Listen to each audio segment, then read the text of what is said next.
Motorcycle rider. Sino ko ba talaga?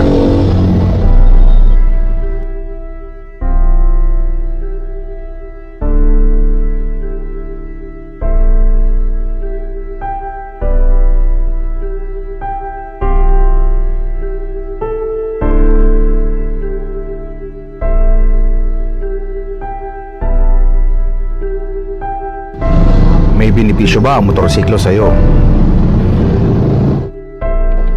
Para sa akin malaki. Kasi katulong ko talaga to sa habang buhay na trabaho ko eh. Nandito yung pagsuporta ko sa pamilya ko eh.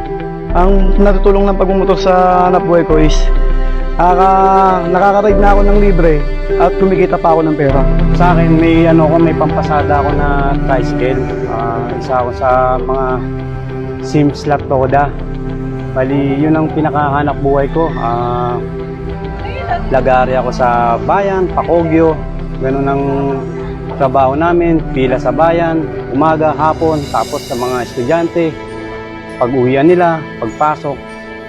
Yun ang gawa namin.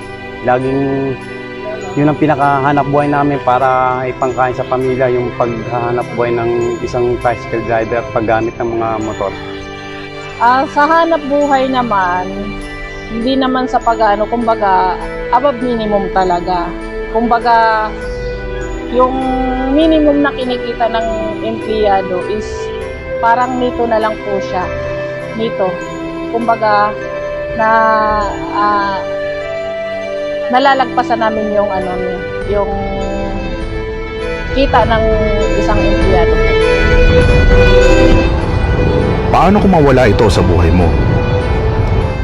Napakalaking bagay po pag nawala siya.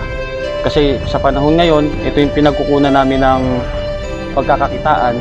Para sa akin po kasi okay lang, pwede akong bumalik sa dati kong trabaho o maghanap ng ibang trabaho. Pero kung pangkalahatan po siya kasi i-base natin, lalo na yung mga biker na mas nangangailangan na dyan lang umaasa sa motor. Napakalaking bagay po nun. Sa tingin ko po, kapag nawala sa akin ang pagmumotor, baka hindi ko na po may bili ang pangangailangan ng pamilya ko. Lalo na yung paggagamot sa alak ko. Dahil nga kapag time na pinangumbol siya, hindi ko talaga alam yung gagawin namin. Dahil talaga, hindi talaga ng araw-araw na gamot. Kaya masakit po sa akin kung wala itong motor sa akin. Ayun po, dahil wala na po talaga ako na wala na po talaga ang pagkukuha na ibang trabaho. Siguro parang nawalan ako ng isang paa. Kasi nakasanayan ko na po eh. Kahit sabihin mong bibili akong pandesal, nakamotor po ako. Oo. Napakahirap po yun. Para sa kagaya sa akin na talagang nasanay sa motor. Malaking kawalan kasi ito sa malaking bagay sa buhay ko sumulat na nagkamotor ako. Hindi na ako nahirapan sa pamamasahe, hindi na ako naipagsiksikan para makapasok sa trabaho. At higit sa lahat na pwede ko itong gawing service kahit saan man ako magpunta. Paano na yung hanap buhay namin? Tapos, paano pa yung... Ang hirap na rin mag-commute kasi ngayon sobrang traffic na eh. Kaya, hindi dapat mawala ang motorsiklo. Kasi laking tulong talaga para sa amin ka.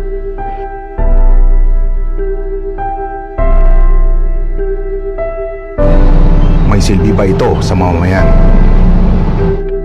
Malaking benefit ang delivery services kasi hindi mo na kailangan lumabas, at the same time nakakagawa ng trabaho para sa kanila. Malaking bagay, importante talaga kasi halimbawa ayaw mo nang lumabas para mamili, nandyan sila anytime na kontakin mo sila, as long as nasa delivery time pwede. From my experience, okay naman kasi nakakapag-try na ako magpa-deliver ng mga expensive na stuff like yung mga bags, ganyan. It's more convenient. It saves time.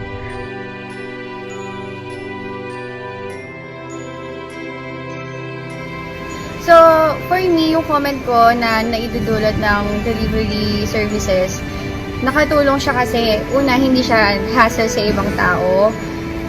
Tapos, hindi mo na kailangan lumabas. And safe din.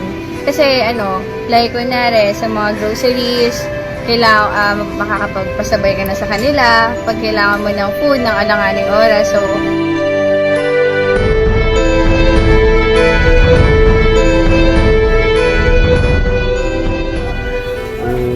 magandang naidudulot ng mga delivery boy o delivery services, syempre papadali ang aking serbisyo. Imbis na pupunta pa ako doon, sila na lang ang pupunta sa akin at sila na magdadala.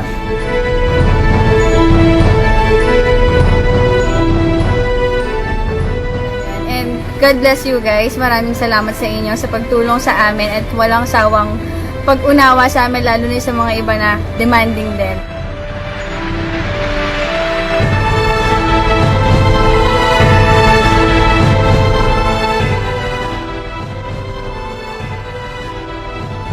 Marangal na hanap buhay. Ako nga pala si Joseph Layes Mulada Jr., isang food panda driver. Ako po, si Joel Escobar Grimpula, ang biker po. Ako po si Joel Panganiban, Grab driver. Ako nga pala si Willie Ross, isa akong tricycle driver. Ako po si Lilibet Bardos. Ako po si Jetro Cardinosa, na angkas biker. Rider po kami.